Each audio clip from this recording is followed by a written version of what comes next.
The vase exploded against the wall 6 inches from the elderly woman's head. Porcelain fragments scattered like shrapnel across marble floors. The entire restaurant held its breath. Silverware frozen. Conversations strangled mid-sentence. Everyone at LSA knew what happened to people who crossed Curtis Ji-sung Choi. Everyone except the black waitress, now standing between the most feared man in Chicago and his trembling target, armed with nothing but a serving tray and 3 words that would detonate her entire life. "Man, don't you dare." 30 seconds earlier, Kimberly had been drowning in the worst cover assignment of her 8-year FBI career, 2 months embedded as a waitress at Elysee. Chicago's playground for the wealthy, the corrupt, and the untouchable. 2 months of fake smiles, aching feet, and the suffocating weight of a wire pressed against her ribs beneath a starched white blouse. 2 months watching Curtis Ji-sung Choi conduct business from Table 7 like he owned not just the restaurant but the entire block. Which, according to her files, he probably did. Tonight was supposed to be simple. Serve, listen, record, get evidence of the human trafficking operation her handler, Agent Raymond Clark, swore Curtis was running. Simple. Nothing about tonight was simple. She'd been refilling wine glasses when she heard the crash. A salt cellar hitting the floor with percussive violence. Then another. A plate. The elderly Korean woman at Curtis's table flinched with each impact, her hands shaking, her voice a desperate stream of Korean that Kimberly didn't need to translate to understand. The woman was pleading. Curtis Ji-sung Choi rose from his seat like a storm taking shape. At 34, he was the kind of dangerous that didn't announce itself with volume. 6'2" of controlled menace wrapped in a black Brioni suit that cost more than Kimberly made in 6 months. His dark eyes missed nothing. The serpent tattoo coiling up his neck seemed to pulse with each heartbeat. His reputation preceded him like a shadow. Reaper Curtis, they called him in the underground. The man who dismantled rival operations with surgical precision, the ghost souls organized crime families whispered about in hushed Korean. He didn't raise his hand. He didn't need to. The crystal sculpture. A dove, ironically, sailed past the woman's head and shattered against the vintage wallpaper, in an explosion that sounded like breaking bones. Wine dark red against cream. The symbolism wasn't lost on anyone. The woman's sob cut through the silence like a blade.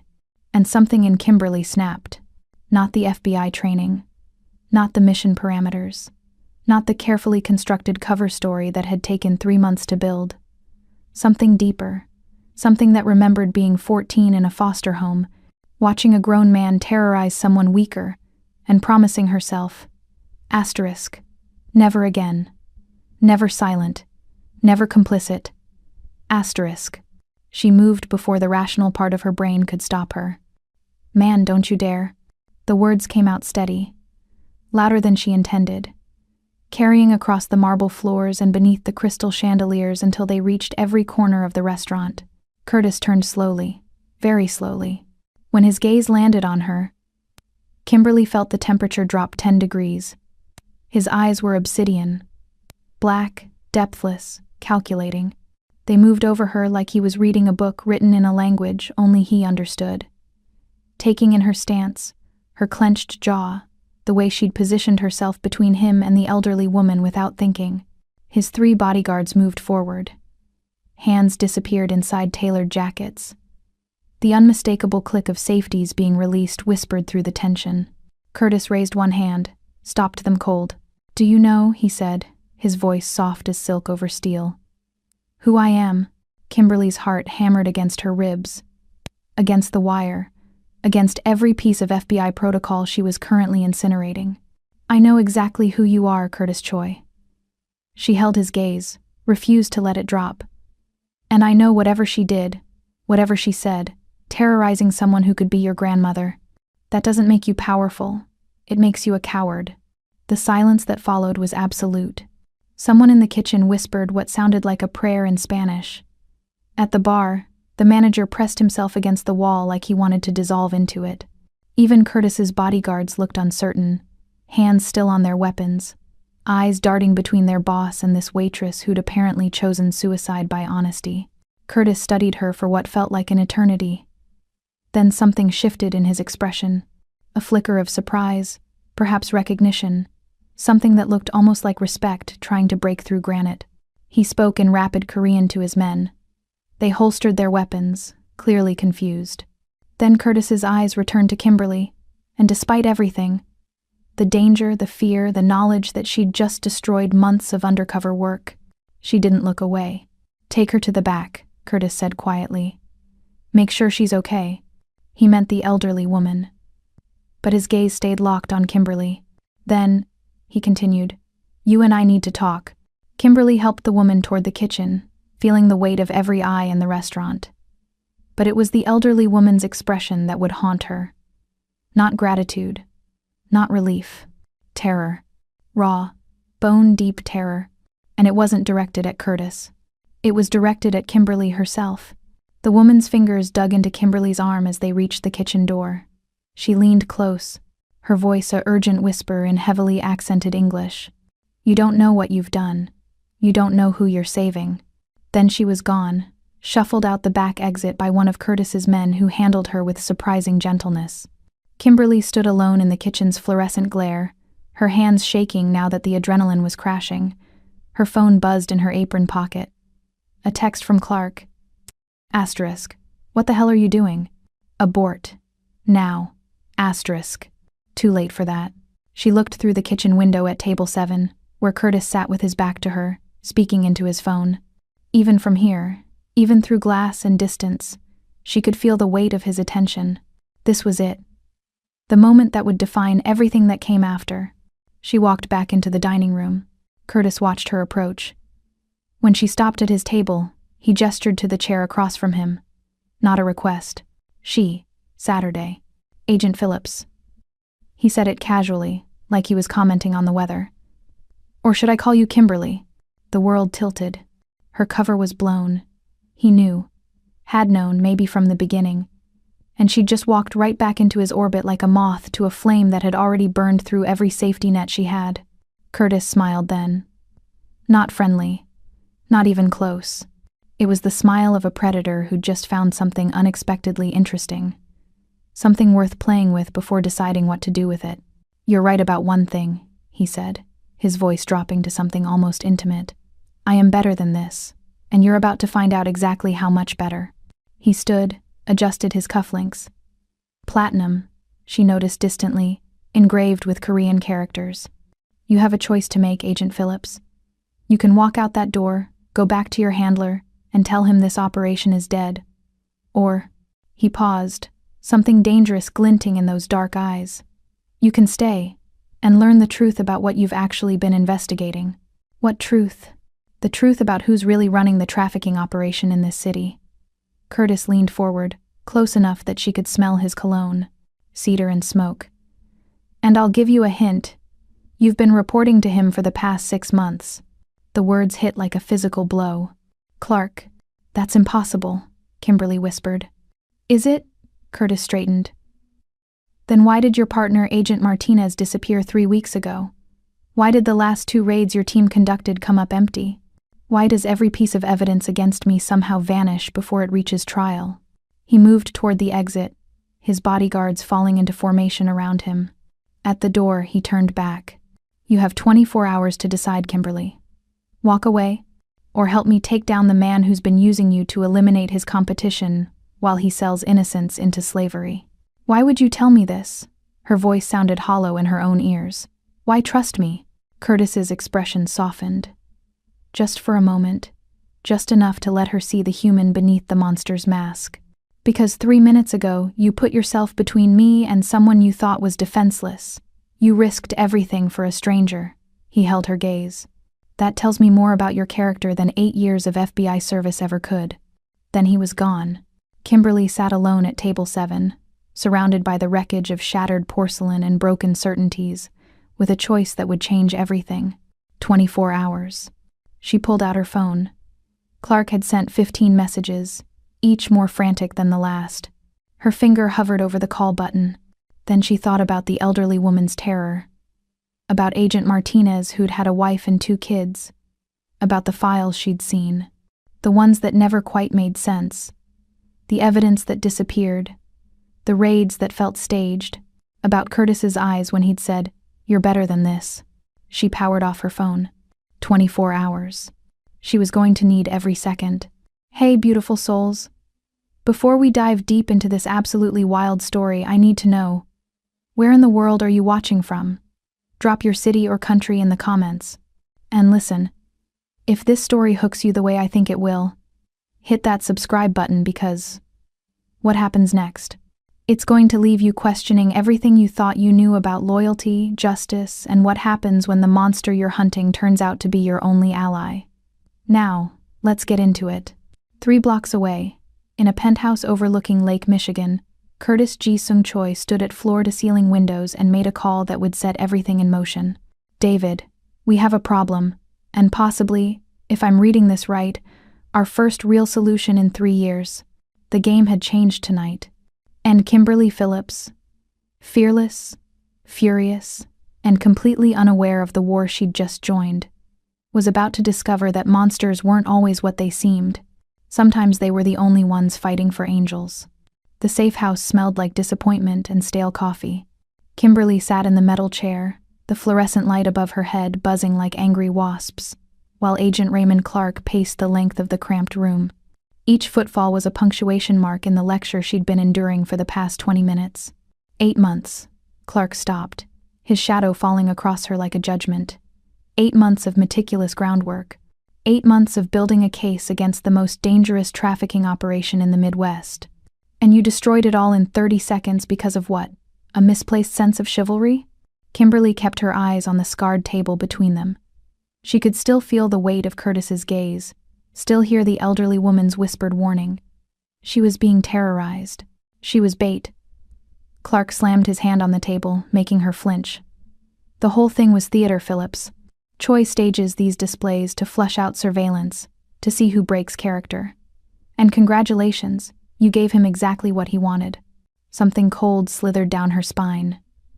You knew it was theater? I suspected.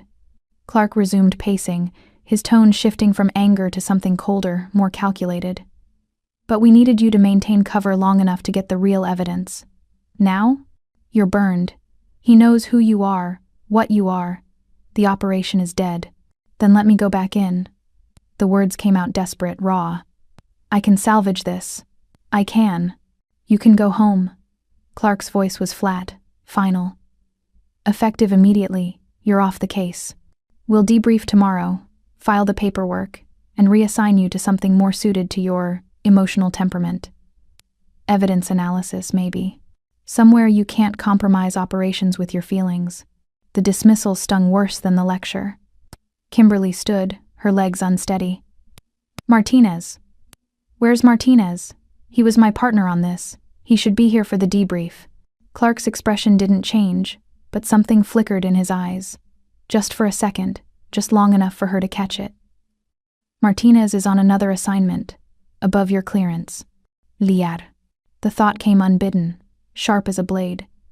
She'd been trained to read tells, to catch the micro-expressions that betrayed deception. Clark was good, better than most, but she'd seen that flicker.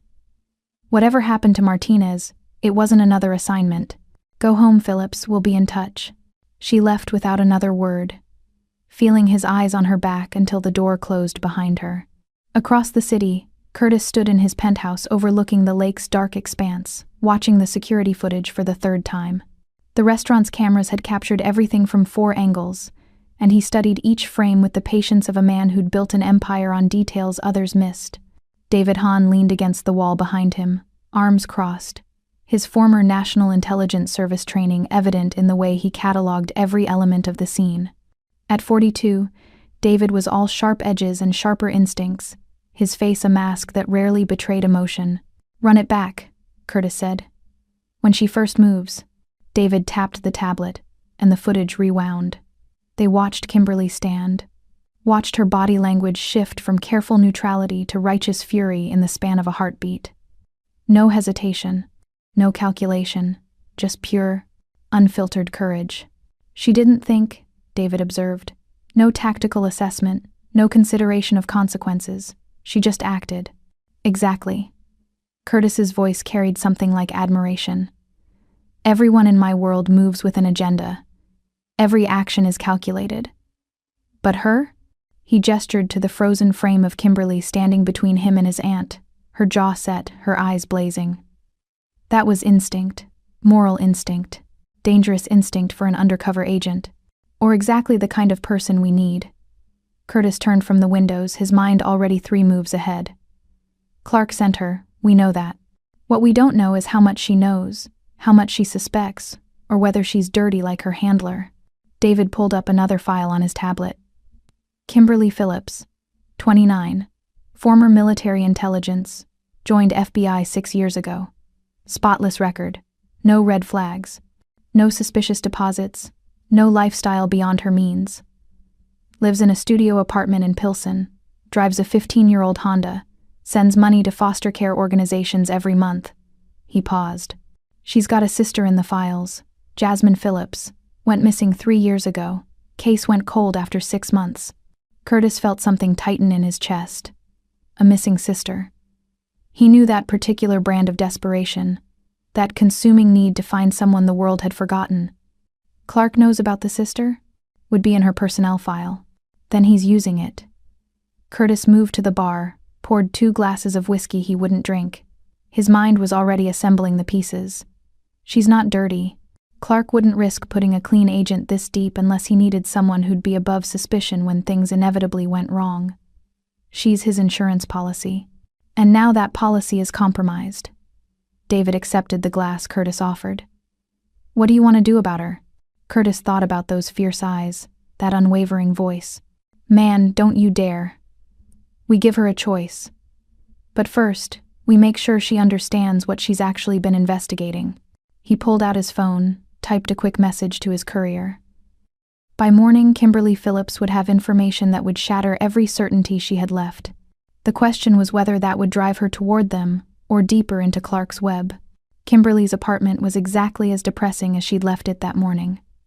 Studio was a generous term for 400 square feet of peeling paint and perpetual radiator noise. The Murphy bed was still down because folding it up required energy she hadn't possessed in weeks. Dishes were piled in the sink, the rent notice on the door. 3rd one this month. Fluttered when she pushed inside.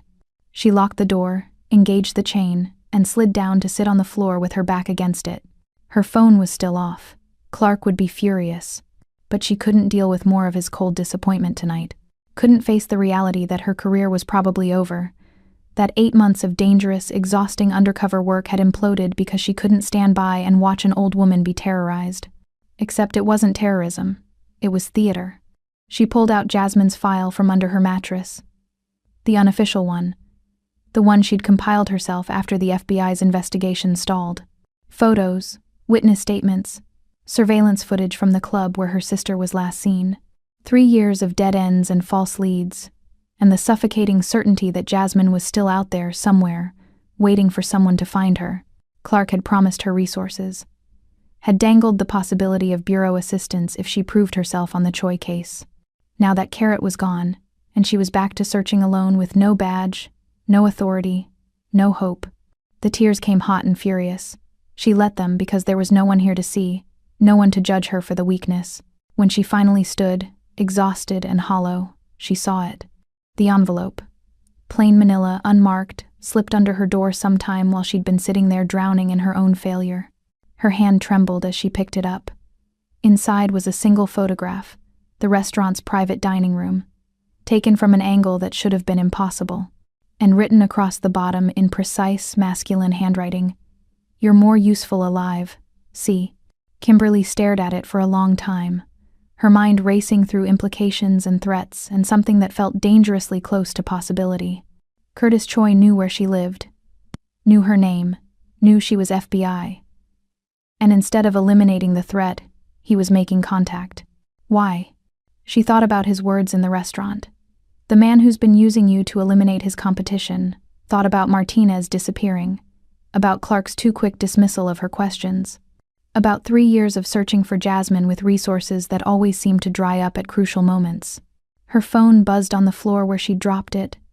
Still off, but the vibration meant someone was trying to reach her. Probably Clark, demanding her presence for more lectures about emotional compromise. Kimberly looked at the photograph again. At the message that was equal parts threat and invitation. 24 hours, Curtis had said. She had 24 hours to decide. She picked up her phone and powered it on. 17 missed calls from Clark, 3 from her supervisor. 1 text from a number she didn't recognize. Riverside Club, midnight. Come alone or don't come at all. She checked the time. 11:45. Kimberly grabbed her jacket and walked out into the night, toward a choice that would either save her or destroy everything she had left. Either way, she was done playing by rules written by men who'd never told her the truth. The Riverside Club existed in that liminal space between legitimate and criminal, where politicians rubbed shoulders with power brokers who'd never appear on any public ledger. Kimberly had researched it during her surveillance of Curtis.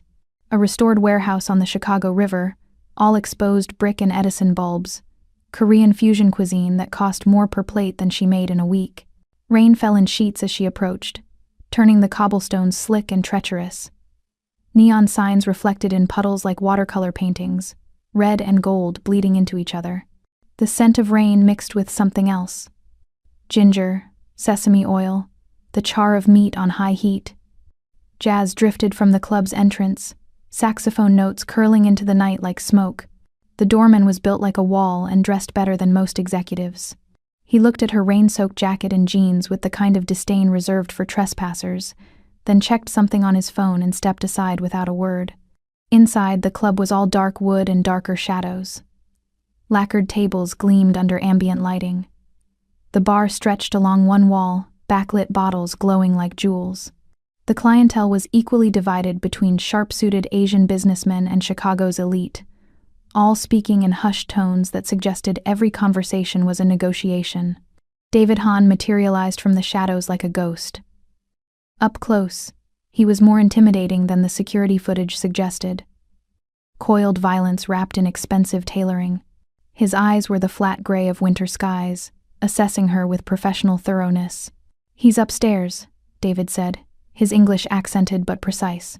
"This way." He led her past the main floor to a private elevator lined with mirrors. Kimberly caught her reflection. Wet hair, no makeup, exhaustion written in the circles under her eyes. She looked like exactly what she was, desperate. The elevator climbed in silence. David didn't speak, didn't check his phone, just watched the numbers tick upward with the patience of someone comfortable with silence. The doors opened onto a private space that was nothing like the club below. Here, Seoul met Chicago in perfect fusion. Traditional Korean architectural elements rendered in contemporary materials. Wooden beams supported a ceiling of translucent panels that let in diffused light. The walls were a study in contrast. Rough concrete on one side, smooth hanji paper on the other. A low table sat at the room's center, surrounded by floor cushions. Rain drummed against the windows overlooking the river, the sound hypnotic and close. Curtis stood at those windows, hands in his pockets, silhouette sharp against the city lights. He'd changed from the suit into something more casual. Black shirt with the sleeves rolled to his elbows, dark slacks, no tie. The serpent tattoo on his neck seemed alive in the ambient light, coiling and uncoiling with each breath. Kimberly. He turned, and the use of her first name felt intimate, dangerous. "I wasn't sure you'd come. I wasn't sure either." She stayed near the elevator, escape route mapped in her mind. "But here I am, so talk." David moved to stand by the door, present but separate. Curtis gestured to the low table where 2 cups of tea steamed in ceramic bowls painted with delicate cranes. "Sit, please." It wasn't a request, not really, but it lacked the command she'd expected. Kimberly moved to the table, lowering herself onto one of the cushions with the kind of wariness that came from walking into a predator's den. Curtis sat across from her, the table a barrier and a bridge between them. "You met my aunt tonight," he said, sliding one of the teacups toward her. "Her name is Park Seo-jin. She raised me after my parents died. She's the closest thing to family I have left." Kimberly wrapped her hands around the cup, letting the heat seep into her cold fingers. "You have a strange way of treating family."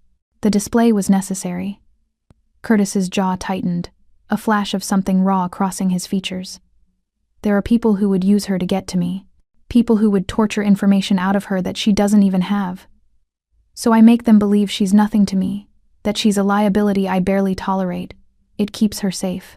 Theater, Kimberly said, remembering Clark's words. Everything is theater in my world.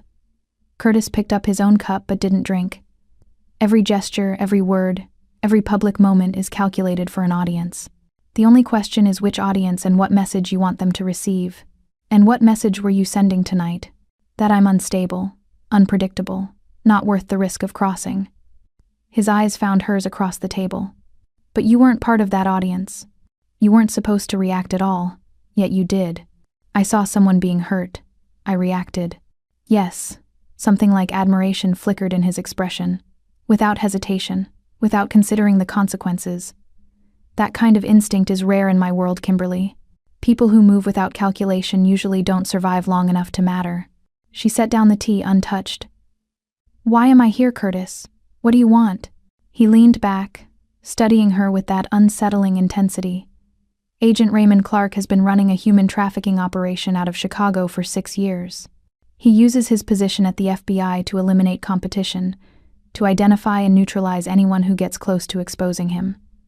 3 months ago, my organization started dismantling his network, freeing the people he trafficked, destroying his distribution channels, turning his assets into liabilities.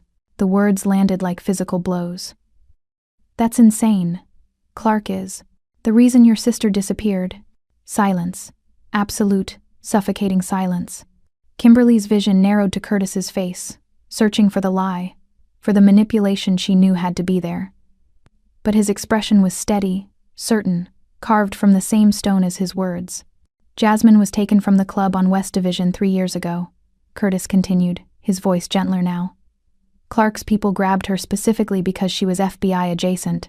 Your sister? Someone who could be used as leverage or insurance if you ever got too close to something you shouldn't see. He's been keeping her as a controlled asset, not in the system, not findable through normal channels. Kimberly couldn't breathe. The room tilted, reformed, tilted again. You're lying. I'm giving you the truth your handler has buried for 3 years. Curtis pulled out a tablet, slid it across the table. On the screen was a photograph. Recent, detailed, unmistakable. Jasmine. Older, harder, but alive. This was taken 2 weeks ago at one of Clark's facilities. I can give you the location. I can give you proof. But first, you need to decide if you're ready to know how deep the corruption goes. Kimberly grabbed the tablet with shaking hands, zooming in on her sister's face. Jasmine's eyes were different. Haunted, empty in a way that spoke of trauma Kimberly couldn't begin to imagine. But she was alive. After 3 years of searching, of hoping, of slowly accepting that her sister was probably dead, she was alive. What do you want from me? The words came out broken. I need someone who can move through FBI channels without raising suspicion. Someone who can access files, monitor communications, identify who else might be compromised. Curtis leaned forward, close enough that she could see the flecks of gold in his dark eyes. Clark sent you to investigate me because I'm getting too close to exposing him. He planned to either arrest me on fabricated charges or have me killed resisting arrest. You were meant to be his witness, his clean agent who could testify to my crimes. And now I'm supposed to betray everything I believe in and work for a criminal instead? No. The word was soft but absolute. Now you're supposed to decide whether you want to save your sister and stop a man who's been trafficking innocents under the protection of a badge, or whether you want to maintain your loyalty to an institution that's been using you as a weapon against the people trying to stop him. Kimberly looked at Jasmine's photo again, at the emptiness in eyes that used to be full of light. How do I know this is real? How do I know you're not just trying to turn me? Curtis reached across the table, his hand stopping just short of hers. Not touching, but close enough that she could feel the heat of his skin. Because if I wanted to turn you, I would have done it with threats, with leverage, with the 100 different pieces of information I have about your life, your vulnerabilities, your fears. His voice dropped lower, intimate as confession. Instead, I'm giving you a choice. Walk away right now. Go back to Clark. Pretend this conversation never happened. I'll make sure the photograph disappears. You can keep your career, your clearance, your clean conscience. Or you help me take him down. And I help you get your sister back. Their eyes locked across the table. And Kimberly felt the moment expand, felt the weight of every choice that had led her here pressing down like atmosphere. This man, this criminal, this monster that Clark had painted in her briefings, was offering her the thing she'd wanted most for 3 years. But at what cost? "I need proof," she said finally. "More than a photograph, more than accusations. If I'm going to betray my badge, I need to know for certain that Clark is dirty." Curtis smiled, slow and dangerous. "I can give you proof. But once you see it, once you know, there's no going back to not knowing. The comfortable lies you've been living with will be gone forever. I stopped being comfortable the day my sister disappeared. Then we have a deal." Curtis stood, moving around the table with predatory grace. He stopped beside her, close enough that she had to tilt her head back to maintain eye contact. From his pocket, he pulled a phone. Sleek, encrypted, nothing like FBI issue. "This is clean, untraceable. My number is programmed in. Use it only for our communications." Kimberly took the phone, and their fingers brushed. The contact was brief, electric, entirely too charged for such a simple gesture. Curtis's pupils dilated slightly, and she watched his throat work as he swallowed. "There's one condition," she managed, her voice steadier than she felt. "Name it." "Full truth. No theater, no manipulation, no calculated messages for invisible audiences. If I'm going to trust you with my career and my life, you owe me honesty." Something shifted in Curtis's expression. Surprise, maybe, or something deeper. He extended his hand, and after a moment's hesitation she took it. His grip was warm, strong, calloused in ways that suggested his power wasn't just inherited wealth and intimidation. "Deal," he said. "Trust is a choice, Kimberly. I'm choosing to trust you. The question is whether you're brave enough to trust me back." She held his hand longer than necessary, feeling the calluses, the strength, the surprising gentleness in how his fingers curved around hers. "I jumped between you and someone I thought was helpless. Bravery isn't my problem." "No." His voice dropped to something almost reverent. "It's not." They stood there in the dim light, hands clasped, breathing synchronized, on the edge of something neither could name. The rain continued its percussion against the windows. David cleared his throat from across the room. A gentle reminder that they weren't alone, that this moment had witnesses and implications beyond the electricity arcing between them. Curtis released her hand slowly, reluctantly. "Go home. Sleep if you can.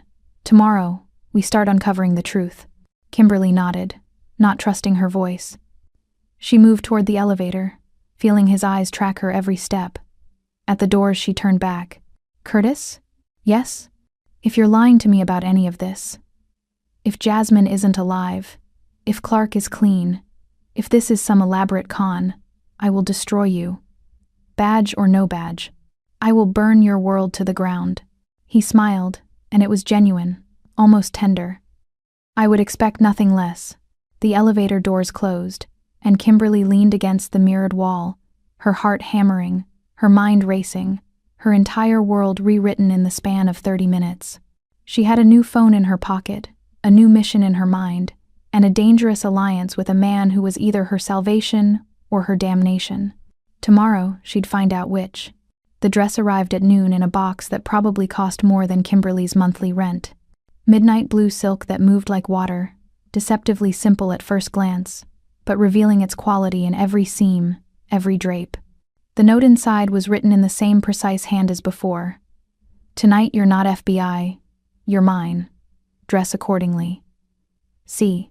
She stared at it for a long time, fingers tracing the silk, before her phone, the encrypted one, buzzed with details. The Korean consulate's annual gala, black tie. Diplomatic immunity and criminal enterprise mixing like poison in expensive crystal. Her job was simple. Watch, listen, identify anyone who seemed too interested in Curtis or too comfortable in his presence. Simple. Right. Now she stood in the consulate's grand ballroom, feeling like a fraud in borrowed elegance. The space was magnificent. Soaring ceilings painted with traditional Korean motifs. Chandeliers that probably required their own insurance policy. Walls of windows overlooking the city's glittering skyline. The crowd was a study in power. Diplomats in formal hanbok, Chicago politicians in tuxedos, business magnates who operated in the gray spaces between legal and criminal. And everywhere, the suffocating scent of wealth, expensive perfume, aged whiskey, the particular musk of people who'd never known financial insecurity. Curtis appeared at her elbow like he'd been summoned by thought alone. In his tuxedo, he was devastating. Sharp lines and dangerous elegance, the serpent tattoo just visible above his collar like a warning sign. He offered his arm without a word, and she took it, feeling the solid muscle beneath expensive fabric. "Breathe," he murmured, his lips close to her ear. "You look like you're preparing for battle." "Aren't I?" "No." His hand covered hers on his arm, warm and steadying. "You're my date. Smile. Laugh at my jokes. Let me show you off to people who matter." They moved through the crowd like dancers who'd practiced this routine for years. Curtis introduced her as his companion. No name, no background, just a beautiful woman on his arm. The ambiguity was intentional, she realized. It made her simultaneously invisible and intriguing. David shadowed them from a distance, his gray eyes constantly scanning for threats. Occasionally, Curtis would pause to exchange words with someone. Korean phrases Kimberly didn't understand. English negotiations that sounded like business but felt like warfare. Each conversation was a chess move, and she was learning to read the board. "The man at 3 o'clock, Curtis said softly, guiding her toward the bar. "Korean consulate attaché. Been trying to get information on my shipping routes for 6 months. He'll approach us within 2 minutes. 90 seconds later, the attaché materialized with a smile that didn't reach his eyes. The conversation was cordial, layered with subtext Kimberly could almost taste. Curtis deflected every probe with the skill of someone who'd been playing this game since childhood. When they moved away, Kimberly whispered, "Everyone here is performing. Welcome to my world." Curtis snagged 2 glasses of champagne from a passing server, handed her one. "The key is figuring out who's performing what role and why." That's when Kimberly saw her. Ruby Hartman moved through the crowd like a shark through water. Crimson dress that probably cost more than Kimberly's car, diamond earrings that caught the light with every movement, confidence that came from knowing she was the most dangerous person in any room. She was tall, elegant, with the kind of beauty that felt engineered rather than natural. Her eyes were calculating, constantly measuring, never still. "Who is she?" Kimberly asked, though something in her gut already knew the answer was important. Curtis's jaw tightened almost imperceptibly. "Ruby Hartman, shipping magnate. Inherited her father's empire and tripled it in 5 years. She's been trying to buy into my operations for the past year. And you've been refusing. She's too clean, too legitimate on paper. Which means she's very good at hiding what she actually does." Curtis's voice dropped. David flagged her 6 months ago. Her shipping routes align with known trafficking corridors. Her finances don't quite add up. But she's protected. Consulate connections, political donations, enough legitimate business to muddy the waters. Ruby's eyes found Curtis across the room, and her smile sharpened. She started toward them with purpose. "Let me handle this," Curtis murmured. But Ruby wasn't looking at Curtis. Her gaze was fixed on Kimberly with an intensity that made her skin prickle. "Curtis." Ruby's voice was honey over steel, her accent American with Korean undertones. "I didn't know you were seeing anyone. How delightful." "Ruby." Curtis's arm tightened around Kimberly's waist. Possessive, protective. "This is private," Kimberly interrupted, extending her hand with a smile that matched Ruby's for sharpness. "A pleasure." Ruby's handshake was brief, her skin cool, her grip calculated to convey dominance. "Private. How mysterious. I do love mysteries." She turned to Curtis. "We should talk about the proposal I sent. Perhaps sometime this week?" "Perhaps." Non-committal. Polite refusal wrapped in diplomatic language. Ruby's smile never wavered, but something flickered in her eyes. Calculation, recalibration, threat assessment. She was reading them both, and Kimberly had the distinct impression they'd just failed some test. "Enjoy the evening," Ruby said, her gaze lingering on Kimberly for one beat too long before she glided away. "She made you." David's voice came through the small earpiece Curtis had given Kimberly earlier. Curtis guided Kimberly toward the balcony, away from listening ears. The night air was cold, crisp, carrying the scent of the city below. They stood at the railing, close enough to appear intimate to anyone watching from inside. Made me as what? Kimberly asked quietly. Not sure yet, but she recognized something. Maybe law enforcement training in your posture. Maybe she's seen your photo in someone's file. Curtis turned to face her, his back to the ballroom, blocking her from view. This just got more complicated. Should I leave? No. The word was immediate, absolute. His hands came up to frame her face, thumbs brushing her cheekbones in a gesture that looked possessive but felt protective. Stay close. If she thinks you're important to me, she'll try to use you. Better to have you where I can see you. Kimberly's breath caught. This close, she could see the gold flecks in his dark eyes, could feel the controlled strength in his hands, could smell cedar and something uniquely him beneath expensive cologne. The line between their cover and something real blurred dangerously. You're good at this, she whispered. At what? Making people believe you care. Something raw flashed across his face. What if I'm not making them believe anything? The moment stretched, tension coiling between them like a living thing. His gaze dropped to her lips, and she felt her own doing the same. The smart thing would be to step back, to remind them both this was business. The smart thing. Curtis's phone vibrated, then Kimberly's. Simultaneously, they pulled out their devices, and both screens showed the same message from an unknown number. Get out. It's a trap. David, Curtis said into his earpiece. Status. Movement at all exits. Federal vehicles approaching. This is a raid. Kimberly's blood went cold. Clark. Before Curtis could respond, the ballroom doors burst open. FBI tactical teams flooded in, weapons drawn, voices shouting commands in English and Korean. Guests screamed, dropped to the ground, chaos erupting like a bomb had detonated. Curtis grabbed Kimberly's wrist, pulling her toward the balcony's edge. But they were too late.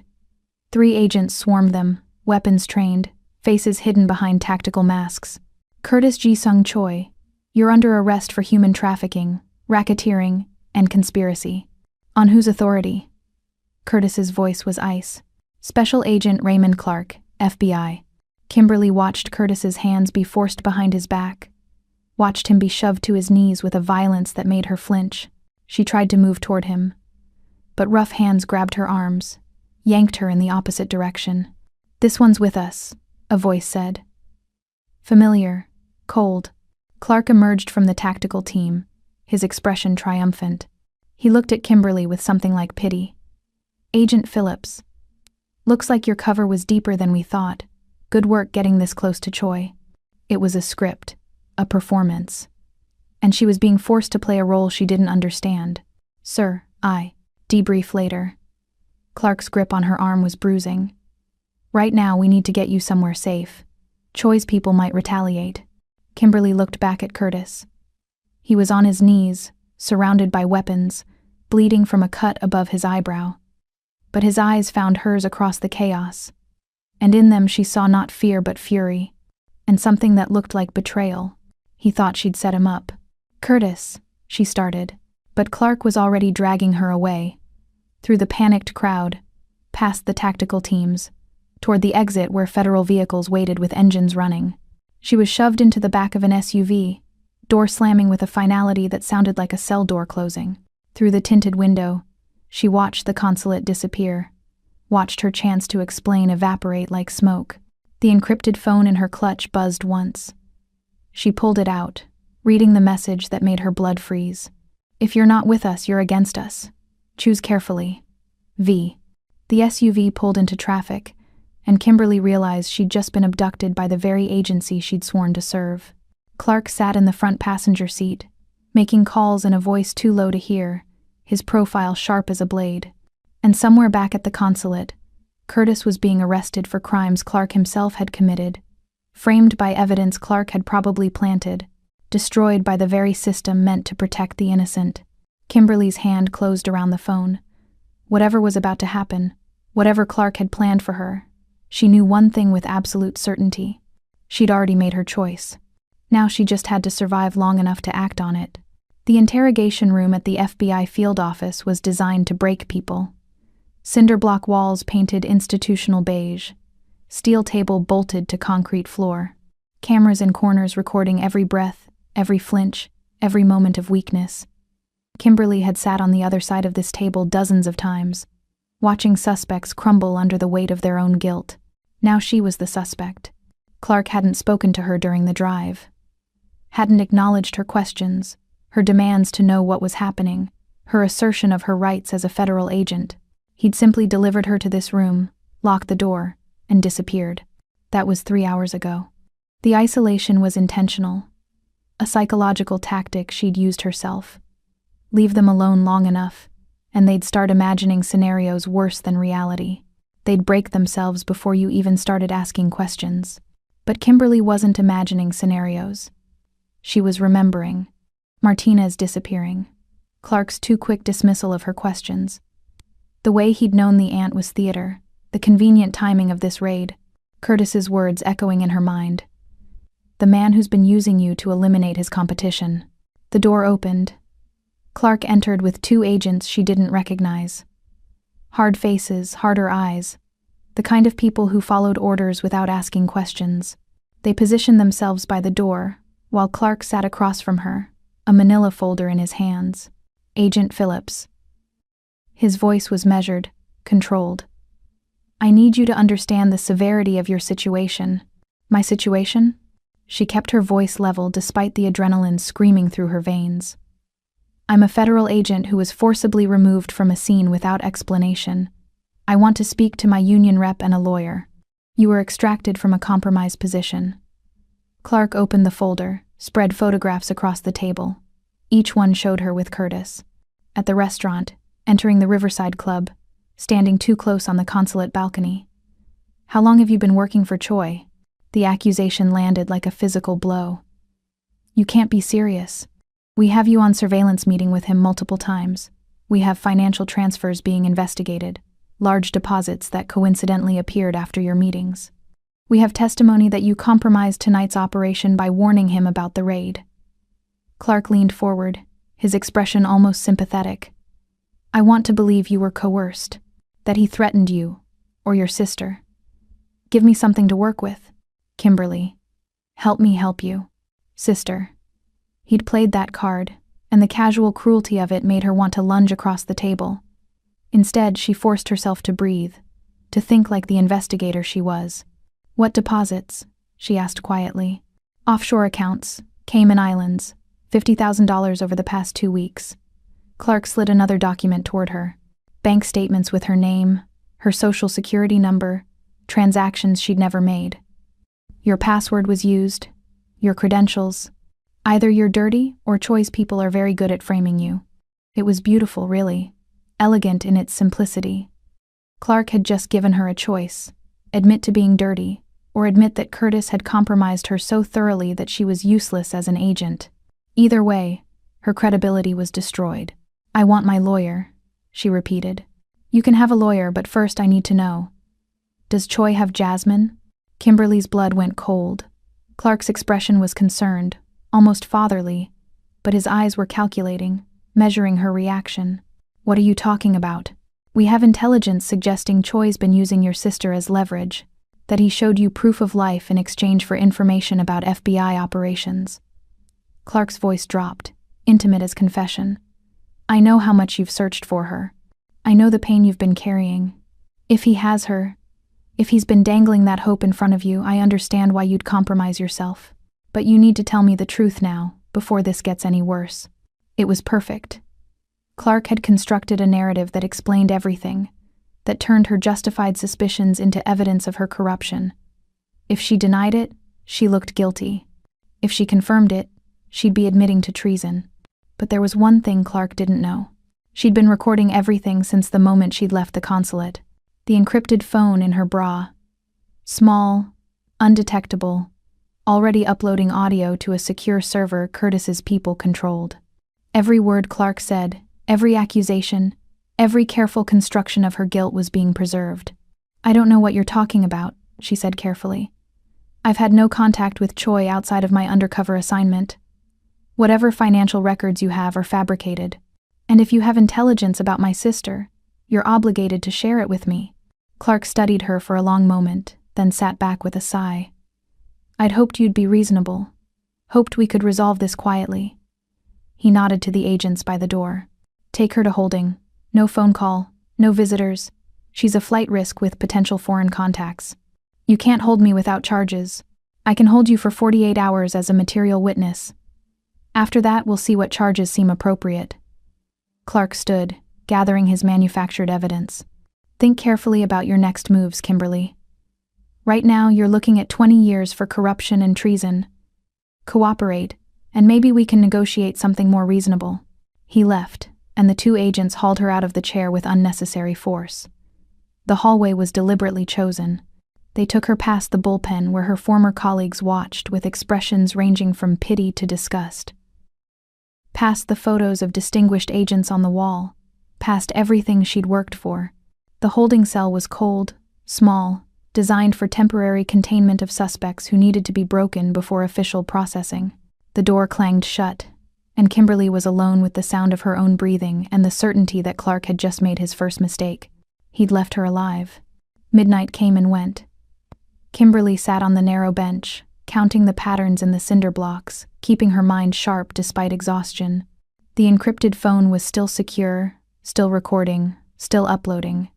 David would have the audio by now, would know she hadn't betrayed them. The question was whether they'd come for her or cut their losses. At 2 a.m., the lights went out. Emergency lighting kicked in. Dim, red, barely enough to see. Somewhere in the building, an alarm started shrieking. Voices shouted in confusion. Footsteps pounded past her cell. Then silence. The cell door clicked open. David stood in the doorway, dressed in black tactical gear, a gun in one hand and her jacket in the other. His expression was its usual mask, but something in his eyes suggested approval. 30 seconds, he said. Move. Kimberly didn't waste time with questions. She followed him into the corridor where 3 guards lay unconscious. Not dead, she noted with relief, just efficiently neutralized. David moved like a ghost, leading her through passages that shouldn't have been accessible, past security systems that had mysteriously failed. They emerged in a parking garage where a nondescript van waited, engine running. David shoved her inside, climbed in after her, and the vehicle was moving before the door fully closed. Curtis sat in the back, his tuxedo jacket gone, his white shirt stained with blood from the cut above his eye. But his gaze was sharp, focused, assessing her for injuries. Are you hurt? His voice was rough, urgent. No? You? I've had worse. He pulled out a first aid kit, began cleaning the cut with steady hands. Clark made his move, now we make ours. How did you? The FBI doesn't just let prisoners escape. They do when their entire security system crashes simultaneously. David drove with one hand, typing rapidly on a laptop with the other. 20 minutes ago, every digital system in that building went dark. Cameras, locks, communications. By the time they restore everything, we'll be ghosts. Kimberly looked between them. You planned this. Before the gala, you knew Clark would try something. We suspected. Curtis finished bandaging his eyebrow, his movements precise despite the vehicle's motion. The raid was always a possibility. Having contingencies in place was simple prudence. Breaking into FBI headquarters is not simple prudence. Neither is leaving you in Clark's custody. Curtis's eyes met hers, and the intensity there stole her breath. You trusted me. I trust you. That means I don't leave you behind. The words settled into her chest, warm and solid.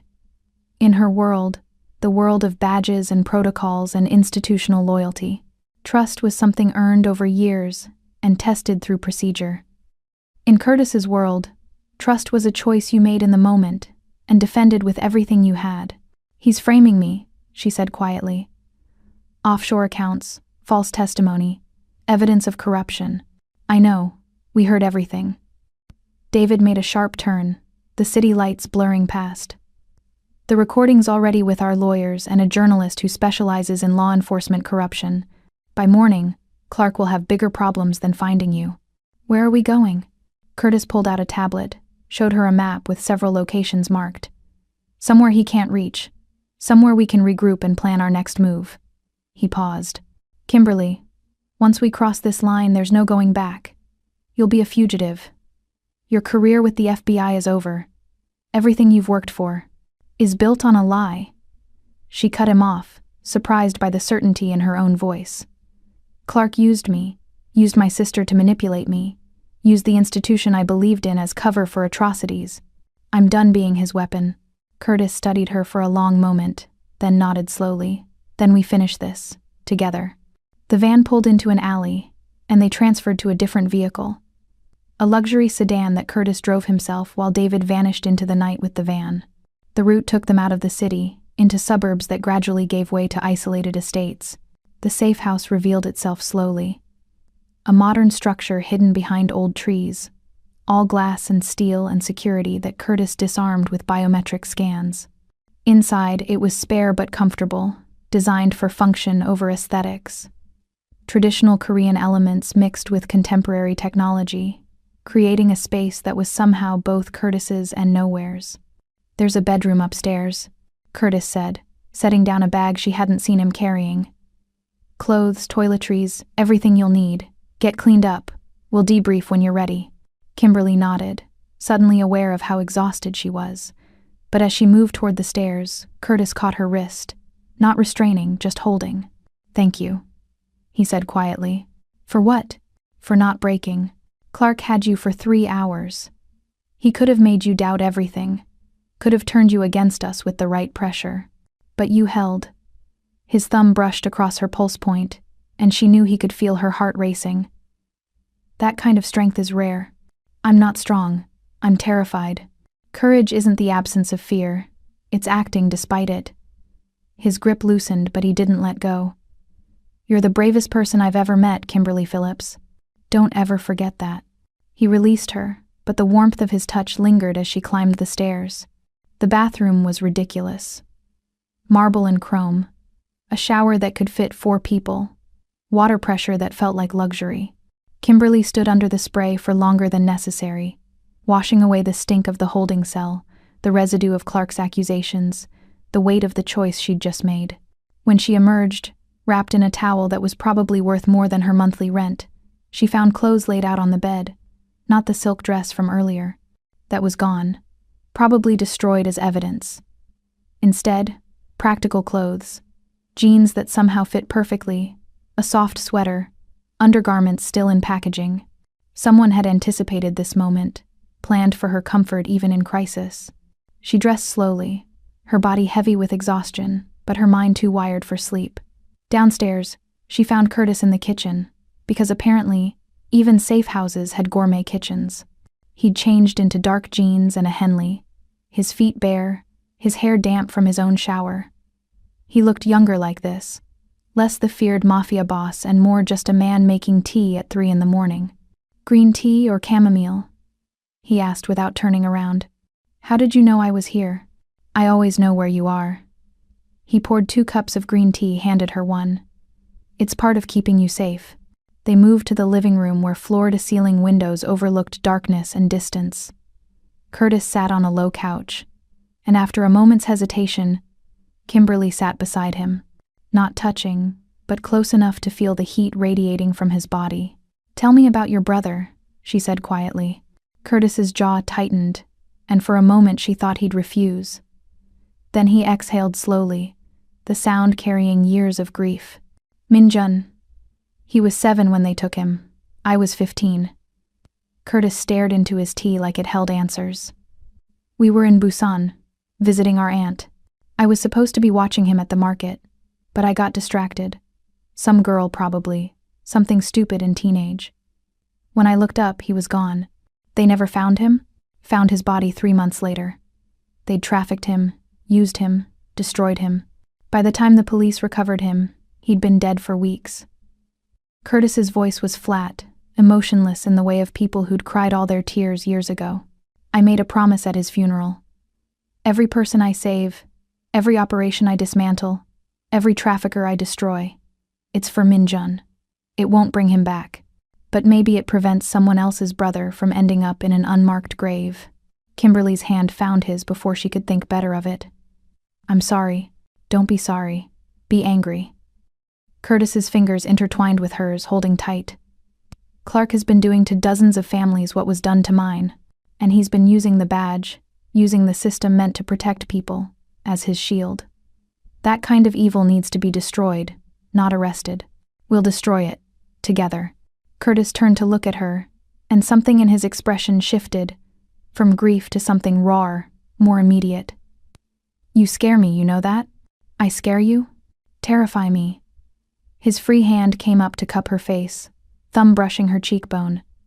Because for 10 years I've known exactly who I am and what I'm capable of. I've been the monster that fights monsters, and that's been enough. But then you walked into my life with your impossible courage and your moral certainty. And suddenly I want to be more than that. I want to be the man you see when you look at me. Kimberly's breath caught. Curtis, I know this is complicated. I know we're in the middle of a war, and this is probably the worst possible timing. But I need you to know. He stopped, struggling for words in a way she'd never seen him struggle. This isn't manipulation. This isn't strategy. What I feel when I look at you. She kissed him. Not gently, not carefully. But with all the fear and fury and desperate need that had been building since the moment she'd stepped between him and his aunt. His surprise lasted half a second before he responded, pulling her closer, deepening the kiss until she couldn't tell where she ended and he began. His hands were in her damp hair, at the small of her back, everywhere and not enough. She tasted tea and something darker, felt the controlled strength in his body giving way to something more primal. When they broke apart, both breathing hard, his forehead rested against hers. Kimberly, don't. Her fingers traced the serpent tattoo on his neck, felt his pulse hammering beneath the ink. Don't apologize, don't rationalize, just. A phone buzzed. Curtis's, with an urgency that couldn't be ignored. He pulled back, checking the screen, and his expression hardened. David, it's urgent. Reality crashed back. They weren't just two people discovering each other. They were fugitives, hunted by the FBI and Clark's network, racing against time to save innocent lives. Curtis answered, his voice returning to that controlled calm. Talk to me. Kimberly couldn't hear David's words, but she watched Curtis's face change, concern to shock to cold fury. When? A pause. How many? Another pause. We move now. Prep the team. He ended the call, stood with predatory purpose. Clark is moving his operation. Tonight. He knows we have the evidence, knows we're coming for him. He's evacuating his holding facilities and cleaning house. Jasmine is at the North Docks facility. David confirmed it 20 minutes ago. Curtis was already moving, pulling weapons from hidden compartments, checking loads with practiced efficiency. But Clark has 30 armed contractors and a timeline.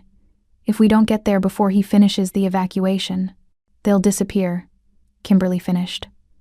All of them. Every victim, every piece of evidence, gone. We have 90 minutes, maybe less. Curtis handed her a tactical vest, a weapon she recognized as FBI issue. I won't lie to you, this is going to be ugly. Clark won't come quietly, and his people are professionals. The odds of us walking away from this don't matter. Kimberly checked the weapon, her training snapping into focus. My sister is in that building, and I'm not losing her again. Curtis's expression softened for just a moment. He cupped her face one more time, kissed her, brief, fierce, full of promise and goodbye. Then let's go to war. The encrypted phone buzzed one last time. A text from an unknown number, but the message was clear. They're shipping tonight. North Docks.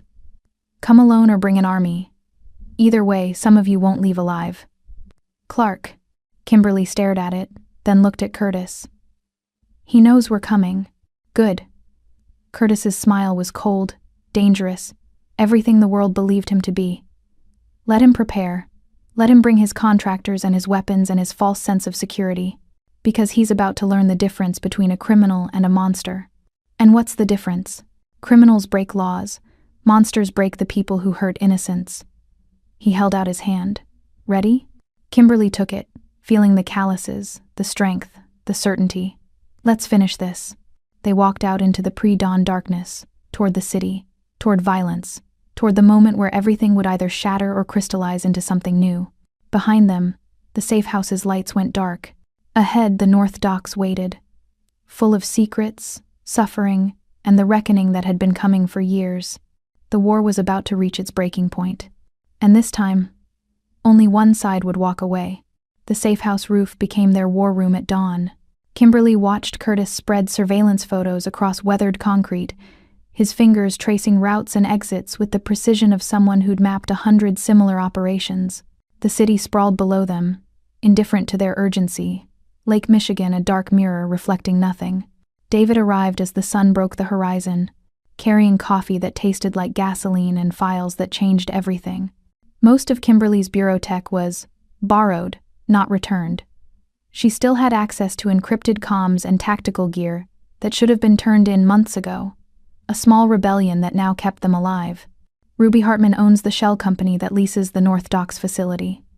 David's voice was flat, factual. Her signature is on transfer documents dated 3 days before Martinez disappeared. She's not just connected to Clark, she's his infrastructure. Curtis studied the documents without visible reaction, but Kimberly saw his jaw tighten, saw the way his fingers went still on the photographs. How deep? Diplomatic credentials through the Korean consulate. Shipping manifests that match known trafficking corridors through Manila, Bangkok, Busan. Bank transfers that funnel through her legitimate operations into Clark's accounts.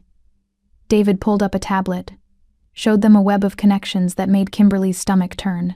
She's been building this for a decade. Clark is her Chicago franchise. Kimberly felt the weight of the gala differently now. Ruby's calculating gaze, her immediate recognition of something wrong, her casual mention of proposals. She knew I was FBI. Probably. Curtis stood, moved to the roof's edge where the city spread like a promise or a threat. Which means she also knows we're coming. The warehouse is either a trap or Clark's final desperate move. Either way, we're out of time. The wind pulled at his shirt, and Kimberly saw the tension in his shoulders, the way he held himself like a weapon waiting to be deployed. She moved beside him, close enough that their arms brushed. "Tell me about Busan," she said quietly. Curtis's expression shifted, grief surfacing beneath the tactical mask. Minjun loved markets. The noise, the colors, the way vendors would sneak him sweets when they thought I wasn't looking. That day, we were buying fish for dinner, our aunt's favorite. He wandered toward the toy stalls. His voice cracked, barely perceptible. I was 17, cocky, distracted by a girl selling ribbons. When I looked back, he was gone. Just gone. Like he'd never existed.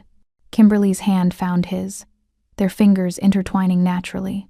The police said he probably wandered off, that he'd turn up, but I knew.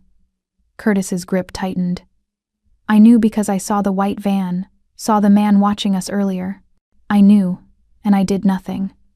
3 months later, they found his body in a shipping container headed for Taiwan. Medical examiner said he'd been dead for weeks, used up and discarded like he was nothing. You were a child. I was his brother. Curtis turned to face her, and the rawness in his expression made her chest ache.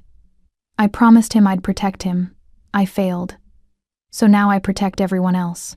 Every person I save. Every operation I dismantle. It's penance. It won't bring him back, but maybe it stops someone else from living my nightmare. Kimberly pulled him closer, her forehead against his chest, feeling his heartbeat. Jasmine laughed at everything. Stupid jokes, bad movies, her own terrible cooking. The last time I saw her, she was dancing in our apartment, headphones on, completely off-key. I told her she looked ridiculous. Her voice broke. That was the last thing I said to my sister before she disappeared, that she looked ridiculous. Curtis's arms came around her, solid and warm. We're going to find her, whatever it takes, and if she's not the same person I remember, then we love who she is now. His lips pressed against her hair. Trauma changes us, but it doesn't erase us. She's still your sister. She's still worth saving. David cleared his throat from across the roof. Interpol contact just confirmed. They've been tracking Ruby for 2 years but couldn't build a case. If we expose her now, it creates diplomatic complications. Korean consulate could claim immunity, pull her out before charges stick. Then we don't expose her yet. Curtis's mind was already moving, calculating angles. We use her. Let Clark think she's still secure. When we hit the warehouse, we document everything. Her involvement, her signatures, her complicity. Build an airtight case that Interpol can't ignore and Korea can't shield. That means letting her walk away from the gala raid. For now. Curtis's expression was cold, certain. But not forever. She's built her empire on other people's suffering. That debt comes due. The morning stretched, plans solidifying into action. David coordinated with his team, 12 men, former intelligence and military, loyal to Curtis, not from fear, but from shared purpose. Weapons were checked, routes mapped, contingencies planned for every variable they could anticipate. As the sun climbed higher, Curtis pulled Kimberly aside, away from David's tactical preparations. They stood at the roof's edge, the city waking below them, completely unaware of the war being waged in its shadows. After tonight, everything changes. Curtis's voice was quiet, meant only for her. If we survive, if we rescue Jasmine and take down Clark, you'll have your life back. Your career, your reputation, your future. You won't need me anymore. Kimberly turned to face him, studying the man beneath the monster's reputation. Is that what you think? That I'm here out of necessity? I think you're here because I have resources you need. Because your sister's life depends on my connections and my willingness to operate outside the law. His jaw tightened. I don't want you to feel obligated. After tonight. She kissed him. Hard. Fierce. Pouring 3 days of fear and fury and desperate need into the connection of their mouths. His surprise lasted half a second before he responded, pulling her against him, his hands tangling in her hair. When they broke apart, both breathing hard, she kept her forehead pressed to his. I'm here because you're the only person who's told me the truth. Because you risk everything for people you don't know. Because when I look at you, I don't see a monster. I see someone who's been fighting alone for too long. Curtis's thumb traced her jaw, his touch reverent. I've spent 10 years believing I had to be feared to be effective. That the only way to fight evil was to become something darker. But you. His voice roughened. You make me want to be better. Not the monster that fights monsters. Just a man trying to do right. Then be that man. Tonight. Tomorrow. Every day after. She held his gaze. Be that man with me. His kiss was softer this time, full of promise and possibility. They stood together as the city woke, as David's team prepared for war, as the hours counted down to violence and revelation. The encrypted phone buzzed, a message from an unknown number, but the coordinates were clear. The warehouse location, confirmed. And beneath it, a final taunt from Clark. Bring your monster. Let's see if he bleeds. Curtis read it, his expression shifting from tender to tactical in a heartbeat. He wants me angry. Wants me reckless. Then we give him the opposite. Kimberly's voice was steel. We go in cold, precise. We save every person we can, document every crime we find, and we walk out with everything we need to bury him. Curtis smiled, slow and dangerous. I really am falling in love with you. The words hung in the air between them, weighted with timing and impossibility and absolute truth. Kimberly felt them settle into her chest, warm and terrifying. Tell me again when we survive tonight. Deal. They descended from the roof, toward preparation and violence, toward the moment that would either shatter them or forge them into something unbreakable. The sun climbed higher, the city breathed. And somewhere in the North Docks, Jasmine waited. Alive. Changed. But still her sister. Still worth the war they were about to wage. The North Docks smelled like diesel and decay, industrial rot mixed with Lake Michigan's cold promise. Kimberly crouched beside Curtis in the shadows of a rusted container, watching the warehouse through night vision optics that turned the world into shades of green and black. David's voice crackled through her earpiece, coordinates and countdowns, the steady rhythm of a man who'd done this 100 times. 12 hostiles on the perimeter. Another 20 inside, maybe more. Thermal imaging shows 47 heat signatures in the holding area. Clark is inside. Ruby Hartman left 30 minutes ago. Clean exit, diplomatic vehicle. Curtis's jaw tightened, but his voice stayed level. She gets hers later. Right now we focus on extraction and evidence. The team moved like ghosts. 3 units, synchronized, communication reduced to hand signals and breath. Kimberly followed Curtis, her FBI training merging with his operational precision, becoming something hybrid and deadly. The weight of her weapon was familiar, comforting, a tool to save rather than destroy. The entry was surgical. David's team neutralized the perimeter guards with tranquilizers, non-lethal but effective. They dragged unconscious bodies into shadows, cable-tied wrists, moved forward. The warehouse loomed, corrugated metal and broken windows, fluorescent light bleeding through cracks. Inside was worse. The holding area was a converted shipping container. 40 feet of human misery. Women, mostly. Some men, children. All with the hollow eyes of people who'd stopped hoping for rescue. The smell hit Kimberly first. Sweat, fear, waste. Her stomach turned, but her hands stayed steady. Curtis was already moving, bolt cutters freeing chains, his voice low and steady in Korean, English, Spanish. "You're safe now. We're getting you out." That's when Kimberly saw her. Jasmine stood at the container's far end, not chained like the others, but wearing a guard's uniform, a weapon at her hip. Her face was thinner, harder. For a heartbeat, Kimberly forgot the mission, forgot oxygen itself. The sister she'd imagined crying in the dark was standing tall in combat boots, eyes that no longer recognized her. Grief and awe tangled in her throat until they tasted the same, her eyes carrying scars that had nothing to do with visible wounds. She looked at Kimberly without recognition, without hope, with something that looked dangerously like hostility. "Jasmine," Kimberly's voice cracked. Her sister's hand went to her weapon. "Don't." The word was a knife. Curtis positioned himself between them, his voice calm but firm. "We're here to help. All of you. Including you, Jasmine." "You don't know what you're doing." Jasmine's voice was raw, unfamiliar. "Clark doesn't take losses. He'll kill everyone here before he lets you walk out with evidence. Then we move faster." Curtis gestured to David, who was already uploading files from a terminal. Manifests, ledgers, videos. Everything Clark had been hiding. 2 minutes. Get everyone mobile. The explosion came from the east wall. Not external, internal. Clark had rigged the warehouse, and someone had just triggered the sequence. Fire bloomed like a deadly flower, spreading across wooden pallets and chemical storage, smoke filling the space with choking speed. Chaos erupted. The rescued screamed, scattered, trampled toward exits that were suddenly blocked by flame. Curtis's team moved with practiced efficiency, forming human chains, guiding people toward the one clear exit. But the fire was faster, hungrier, consuming oxygen and hope with equal veracity. Kimberly grabbed Jasmine's arm. "We're leaving. Now."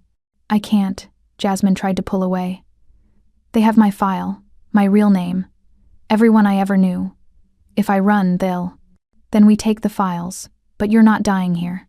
Kimberly's grip tightened. "I didn't search for 3 years to lose you in a fucking fire." Something in Jasmine's expression cracked. She nodded once, sharp and military, then moved.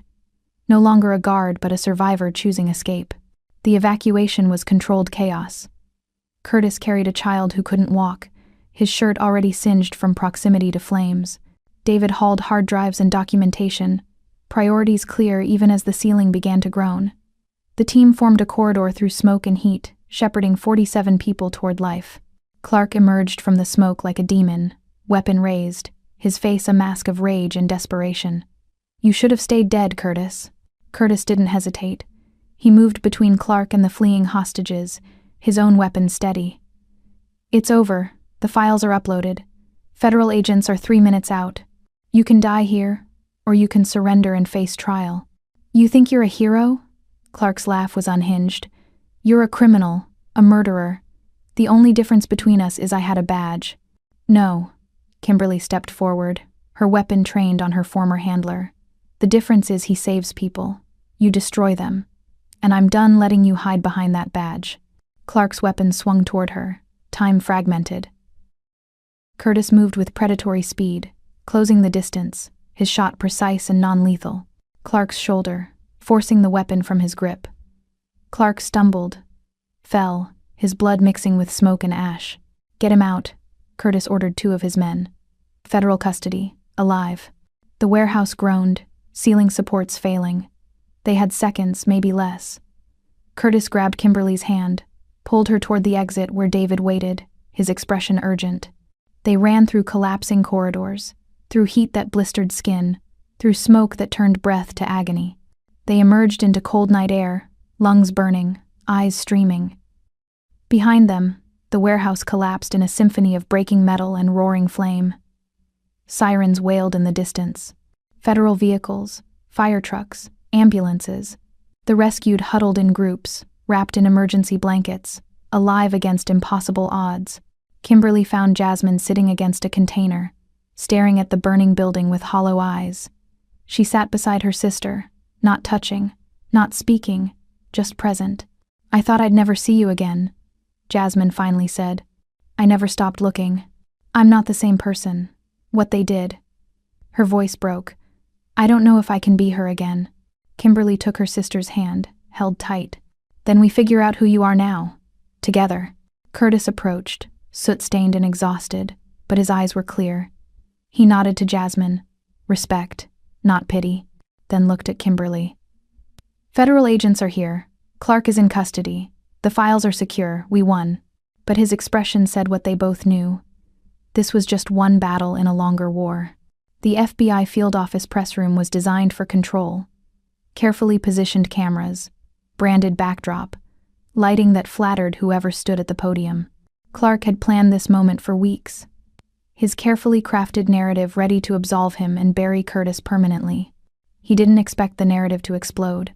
Kimberly walked through the front entrance at exactly 9 a.m., flanked by Curtis and David, backed by 12 survivors willing to testify. Security tried to stop them, but Deputy Director Okafor, Clark's nominal superior, now suspicious after the warehouse evidence, had already issued clearance. Behind the double doors, Curtis paused. The hum of cameras seeped through the wood like static. For one impossible second, he almost turned away. Freedom was a single step in the opposite direction. Then he thought of Minjun's laugh, of Kimberly's hand pulling people from fire, and he pushed the door open. Clark stood at the podium, mid-speech about the successful operation, about dismantling Chicago's most dangerous trafficking network, about the death of Curtis G. Sung Choi resisting arrest. Then Curtis walked into the room, very much alive, very much bringing receipts. The silence was absolute. Camera shutters clicked like mechanical heartbeats. Clark's polished expression shattered, reformed, shattered again. A man watching his careful construction collapse in real time. "Agent Clark," Kimberly's voice carried across the room, steady and cold. "Or should I call you what you really are? A trafficker, a murderer, a man who spent 6 years using his badge to destroy innocent lives. Agent Phillips, you're clearly under duress." "I'm under recording." She held up a tablet, pressed play. Clark's voice filled the room, extracted from the interrogation 3 days ago. Evidence of his framing her, his threats about Jasmine, his casual admission of controlling the evidence chain. "Every word you said is documented. Every lie is preserved." Clark tried to recover. "This is clearly doctored, a desperate criminal's attempt to." Curtis stepped forward, and the room's energy shifted. Predator entering prey's territory. 47 people rescued last night. 20 years of financial records uploaded to federal servers. Testimony from 3 of your own contractors who decided saving their souls was worth more than your money. His voice was silk over steel. "The only desperate criminal here is you." Deputy Director Okafor moved toward the podium, her expression carved from ice. "Agent Clark, you're hereby suspended pending investigation. Please surrender your weapon and credentials." "You're believing a gangster over a decorated federal agent?" Clark's voice cracked. "I've served this bureau for 20 years, and used it as cover for trafficking for at least 6. Okafor's voice was absolute. "Justice Department prosecutors are already filing charges. The evidence is overwhelming." Clark's gaze swept the room, landing on Kimberly with pure hatred. "You'll never see your sister again. I made sure of it. She's too broken, too compromised. Everything she is now, that's on you." Jasmine stepped into the room. Thin, haunted, but standing. "Wrong." Clark went pale. "I'm testifying. Against you. Against everyone in your network." Jasmine's voice was rough from smoke damage, but certain. "You took 3 years of my life. You can't have one more second." Federal agents moved in, cuffing Clark with precision that spoke of practice. He fought, briefly, a final display of the authority he'd wielded for so long. But authority without legitimacy is just a performance, and the performance was over. As they dragged him toward the exit, Clark looked back at Curtis. "You think you've won? Ruby Hartman owns half of Chicago's infrastructure. Korean consulate protection, legitimate business fronts, connections you can't touch. She'll rebuild everything I built. Not if Interpol gets her first." David's voice was flat, factual. "Her diplomatic immunity doesn't extend to international trafficking charges, and we have her signature on every document." Clark's expression shifted from defiance to despair. They hauled him through the door, and the press room erupted, the noise blurred. Reporters shouting, flashes bursting like tiny explosions. But Kimberly heard none of it. Her pulse was thunder. Justice wasn't triumphant. It was hollow and shaking, like a bell after it's struck. The sound of a narrative being rewritten in real time. Kimberly found Curtis at the room's edge, watching the chaos with something like satisfaction. She moved beside him, their shoulders touching. "How does it feel?" she asked quietly. "Like the beginning, not the end." Curtis's hand found hers, their fingers intertwining naturally. "Ruby's still out there. The network has other nodes. This war doesn't end with one arrest. Then we keep fighting." Kimberly looked at her sister, who was being surrounded by victim advocates and FBI counselors, already beginning the long road toward healing. "But maybe we can breathe for a minute first." Curtis pulled her close, right there in front of cameras and colleagues and witnesses. His kiss was brief but certain, a promise made public, a declaration that they were done hiding. When they broke apart, Okafor was watching with an expression that mixed disapproval with grudging respect. "Agent Phillips." "My office." 1 hour. "Yes, ma'am." Okafor's gaze shifted to Curtis. "And you? Don't leave the city. Federal prosecutors will want your testimony, officially." Curtis nodded once, and Okafor left, already on her phone, already managing the fallout. The press room slowly emptied. Kimberly stood with Curtis, David, and Jasmine, 4 people bound by violence and revelation, by choices made in smoke and flame. "What now?" Jasmine asked, her voice small. "Now we rebuild." Curtis's voice was gentler than Kimberly had ever heard it. "We find you a safe place, get you therapy, support, whatever you need. No rush, no pressure. Just time to heal." Jasmine looked at him with something like wonder.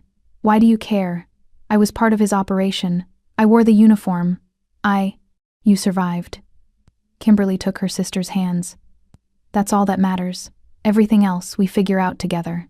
They walked out of the field office into morning light, toward uncertainty and possibility, toward a future that was theirs to write.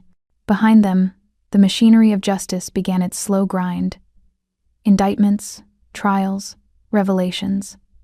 Ahead, the city sprawled, indifferent and full of promise.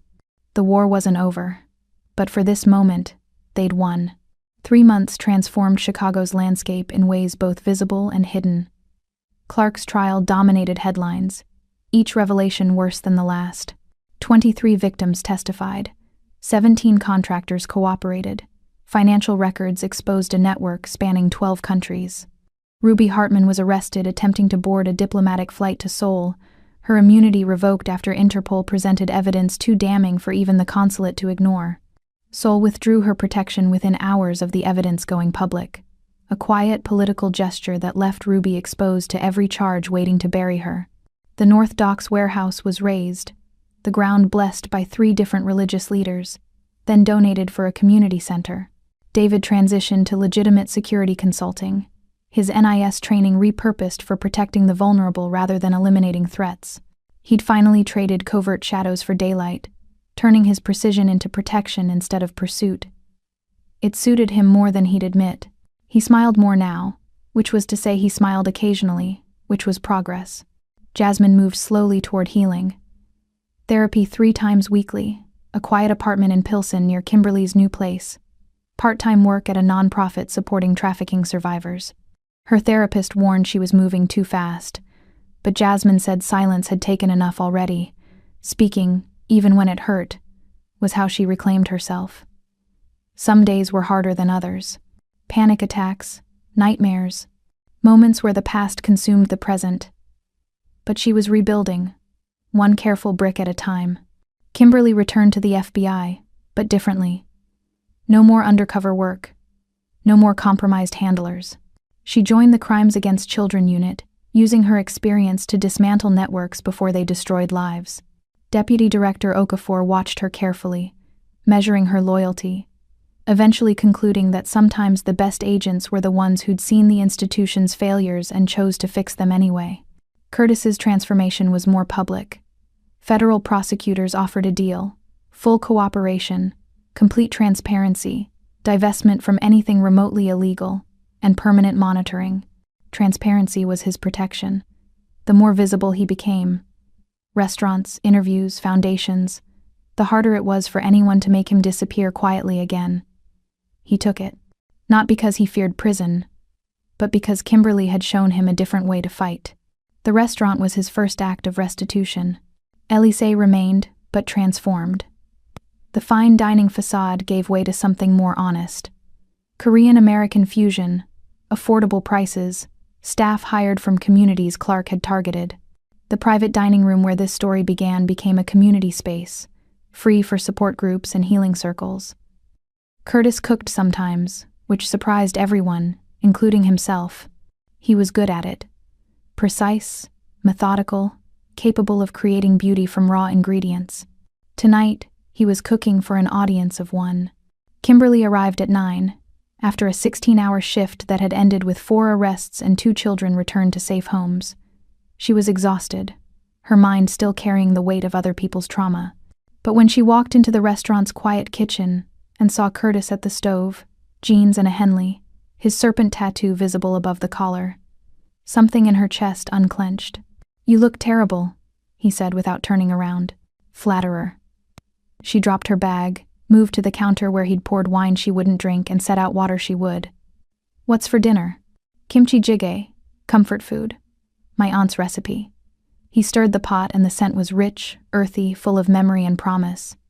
"Figured you could use it." She could.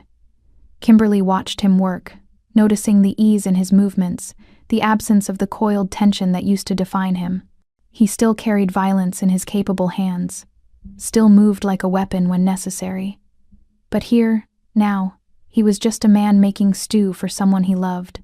"How's Jasmine?" he asked. Scared, angry, healing. Kimberly accepted the bowl he handed her, the warmth seeping into her cold fingers. She started a blog this week, writing about her experience, unfiltered, raw. It's terrifying and brave and so completely her. Curtis smiled, genuine and soft. "She's your sister. Brave runs in the family." They ate in comfortable silence, the restaurant empty except for them, the city's noise distant and unimportant. When they finished, Curtis took her hand, led her to the private dining room where this had all started. The space was different now. Brighter, softer, no longer designed to intimidate. He'd hung photographs on the walls, survivors they'd saved, new beginnings documented in smiles and mundane moments. In the center, a low table held a single white rose in a simple vase. "I've been thinking," Curtis said, his thumb tracing patterns on her palm, "about what comes next. We've talked about the foundation, the expansion plans. Not that." He pulled her closer, his free hand cupping her face. "About us, about whether this," he gestured between them. "Whether this is just survival bonding or something more." Kimberly's heart hammered. "And what did you decide?" "That I'm terrified." The confession was raw, honest. "I've spent a decade being feared, being the monster that fights monsters. I don't know how to be just Curtis. I don't know if I'm capable of being the man you deserve. Good thing I don't want the man I deserve." She pulled him closer, her forehead against his. "I want you. Complicated, dangerous, trying to be better. All of it." His kiss was slow, thorough, full of things words couldn't capture. When they broke apart, he reached into his pocket, pulled out a small box. "This isn't a proposal. Not yet." He opened it, revealing a simple silver band. No diamonds, no ostentation. "This is a promise, that I choose you, every day, in every way, that I'll keep fighting to be worthy of your trust." Kimberly took the ring, slid it onto her right hand. Partnership, not possession. And I promise that I see you. Not the reputation, not the past, just you. And that's enough. They stood together in the space where violence had become courage, where fear had transformed into possibility. The city breathed around them, full of people who would never know their names, never understand the war that had been waged for their safety. That was fine. Heroes didn't need recognition. They just needed each other. 6 months later, the Foundation for Survivors and Foster Youth opened its doors. The inaugural event was held at Curtis's restaurant, which had been renamed simply Haven, a promise rather than pretense. Survivors mixed with supporters, corporate donors with former street kids, creating a community built on second chances and hard-won hope. Kimberly stood beside Curtis, watching Jasmine speak to a small group about her experience, her voice steady despite the tremor in her hands. David hovered nearby, protective but not intrusive. Deputy Director Okafor made a rare appearance, writing a substantial check and offering grudging approval. "We did it," Kimberly whispered. "We started it." Curtis's arm came around her waist, solid and sure. "The real work is the next decade, the next 100 survivors, the next 1,000 chances to get it right. Then we better get to work." For the first time in years, quiet didn't feel like a warning. Kimberly realized she was standing in peace, and her body didn't know what to do with it. Maybe that's what healing really was, learning how to breathe without expecting gunfire. He turned her to face him, right there in front of everyone. Colleagues and survivors, past and future. "Marry me." Not a question. Not exactly. More a recognition of inevitability. Yes. No hesitation, no calculation, just certainty. They kissed amid applause and laughter, two people who'd found each other in smoke and flame, who'd chosen each other despite impossible odds. The Foundation thrived. Jasmine healed. David smiled more. Clark rotted in prison. Ruby Hartman faced trial in 3 countries. The city moved forward, fractionally safer, incrementally better. And in a small restaurant in Chicago, a former monster and a former agent built something neither had thought possible. A life defined not by violence, but by the fierce, stubborn hope that people could change, that systems could be fixed, that love could grow in soil fertilized by trauma and watered with tears. It wasn't a fairy tale. It was better. It was real. And somewhere in the city that never quite slept, a waitress who once defied a king finally believed in mornings. Thank you for watching. If Kimberly's courage stirred something in you, if Curtis's transformation felt true, share this story. Tell someone that second chances are built on honest work, that monsters can choose to be human, that the people who've seen the worst darkness often bring the brightest light. Leave a review. Share with someone who needs to hear that healing is possible, that justice can be won, that love is worth fighting for even when the odds feel impossible. There are more stories ahead, more fearless souls, more battles worth waging. Come back, we're just getting started.